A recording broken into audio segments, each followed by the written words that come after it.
बिस्मिल्लाहिर्रहमानिर्रहीम जी। अस्सलाम वालेकुम। सोनी मॉर्निंग हो वे की कर रहे हो सब? नाश्ता वाश्ता कर लिया? मैं इधर जी बनाने लगी हूँ फ्रेंच टोस्ट और एक अंडा फेंट लिया पहले और उसके अंदर मैंने थोड़ी सी चीनी डाली है। फ्रेंच टोस्ट बनाते वक्त अगर मैं अंडे में चीनी ना डालूँ ना तो मुझे ऐसा लगता है कि सुबह ही जो है वो फोकी है, मज़ा नहीं आता ऐसे नाश्ता करने में जब तक आप जो है फ्रेंच टोस्ट में चीनी ना डालो। साथ में चाय को फेंटे लगा रही हूँ, फेंट के चाय पकानी है।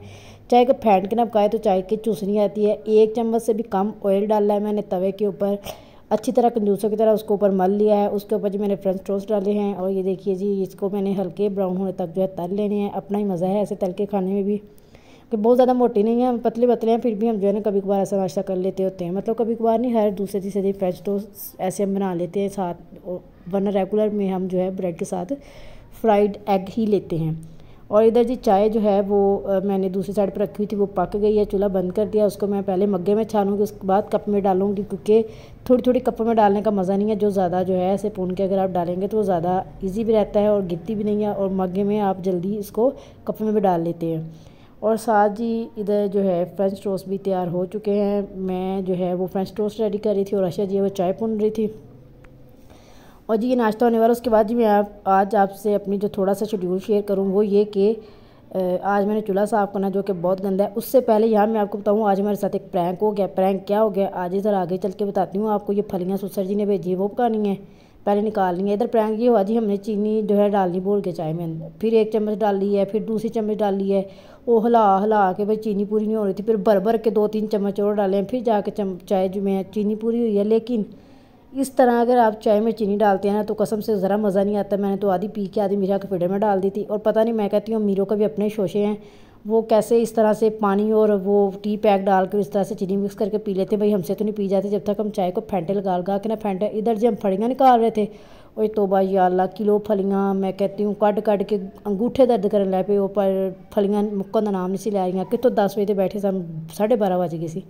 और जी मीरा ने जो है ना हमारे पास अपना चिड़िया हाउस खोला हुआ है। मिरहा, मीरू,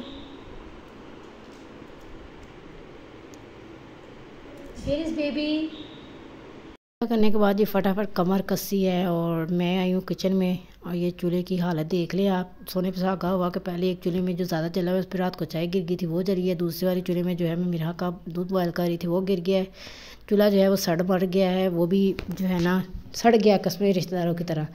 और जी इसको साफ़ करने के लिए मैंने जी ये सिरका लिया है, वाइट विंगर लिया, इसको मैं डालूँगी। और साथ में जी ये है मैं कहती हूँ मीठा सोडा, वो आपने डाल देना है। और डालने के बाद जो है आपने इसको 10 मिनट के लिए रख देना है। 10 मिनट रखने के बाद जी आपने जो है ये वाला जो मैंने लिक्विड लिया, आप कोई भी लिक्विड ले सकते हैं, उसके ऊपर आपने डाले हो। ये कूची लेनी है आपने। उसके बाद जी आपने इसका रगड़ा कर देना है, रगड़ के उसकी मैं कहती हूँ बूथी चिट्टी निकाल देनी है आपने। और ये देख लीजिए मैंने जो है वो अच्छी तरह से इसको साफ़ करनी है। मैं कहती हूँ चूल्हे की लुक निकल आई है। अगर आपका जो है सिलेंडर ऐसे गंदा हो जाए, या फिर जो आपका हीटर है जो सर्दियों में आप यूज़ करते हैं जो, तो वो जो है अगर गंदा हो जाए, या कोई ऐसी चीज़ें जिसके ऊपर काई जमी हो या कोई तवा वगैरह है, तो उसको आप जिस तरीके से साफ़ करें तो बड़ा अच्छा साफ़ हो जाएगा। उसके बाद ये हल्का सा पहले गीला कपड़ा मैंने उसके ऊपर मारा 1 मरतबा। उसके बाद ये कपड़ा धो के दोबारा इसके ऊपर मारूंगी। और आपके सामने ये जो लुक है चूल्हे की वो आपके सामने आप देख लें कि कितना मैं कहती हूँ डिश जाए, इसके अंदर तक बूथी भी नज़र आनी शुरू हो जाएगी। और इस तरह से जी आपने जो है अगर गंदे चूल्हे हैं या कोई डोर है और डोर के हैंडल्स जो हैं वो गंदे हो जाते हैं, उसके लिए भी आपने यही करना है जी, सिरके के अंदर थोड़ा सा मीठा सोडा मिक्स कर लेना है और किसी स्पंज के साथ ही डोर्स के हैंडल साफ़ कर लेने हैं। ये छोटी छोटी टिप्स हैं जो है अगर आप डेली बेस पे या वीक में एक बार भी करते हैं तो घर जो है काफ़ी साफ़ सुथरा चमकदार रहता है।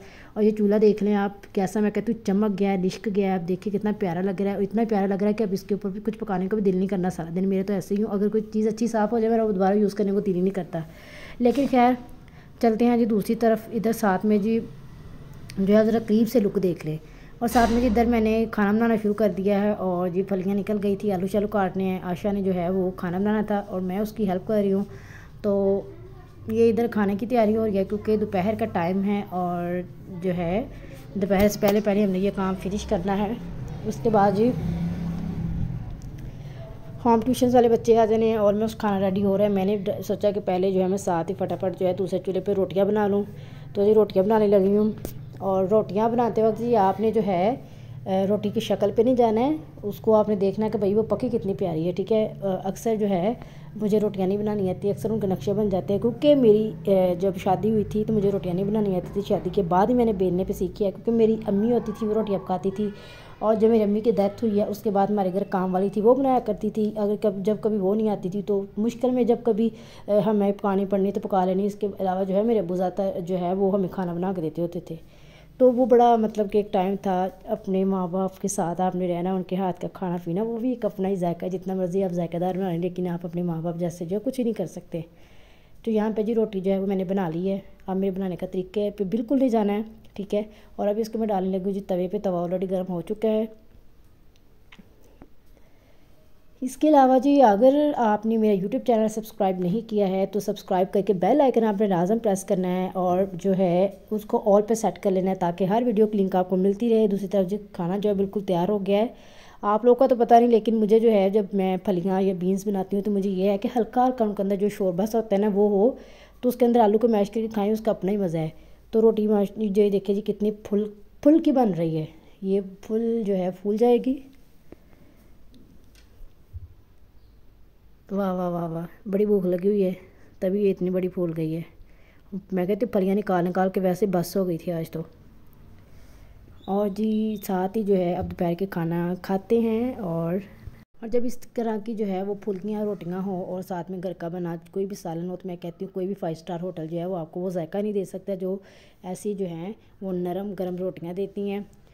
तो जी मैं खाने लगी हूँ, खाना सर्व कर रहे हैं। एक लुक देख लें माशाल्लाह कितनी प्यारी आई है। इसकी जो रेसिपी है वो मैं अलहदा से डाल दूँगी, ताकि आपको जो है वो इसका कंप्लीट जो है वो तरीका पता चल जाए। बिल्कुल देसी तरीके वाली बनाई हैं, वो कैसे बनती हैं। और जी वाह वाह वाह, माशाल्लाह माशाल्लाह। मुझे दीजिए इजाज़त, जी मिलेंगे एक नई वीडियो के साथ। तब तक अपना बहुत ख्याल रखिएगा। अल्लाह हाफिज़।